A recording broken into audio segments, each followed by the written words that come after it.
Zero it out.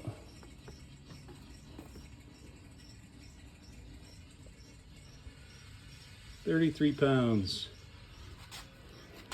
Poverty Stars with the ET fronts, 27s. All right, here's the Weld 20.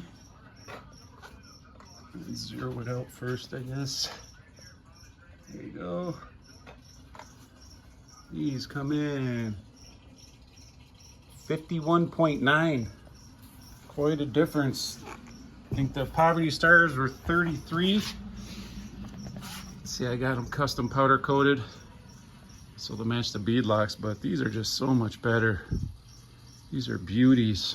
That's why those ones are so cheap. There we go, 19 pounds off of each corner. They definitely don't look as good.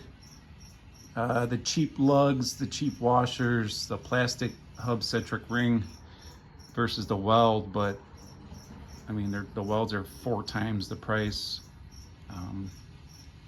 We'll see. I don't know if I'm going to use them much. I just want to see what the difference was and see what it does. So I think it'll look all right for the couple times I use them, but I'm definitely going to be cruising on the 20s. So now just waiting 2 more weeks for the rear bead locks, and then we'll be good to go. I can't wait. Don't forget,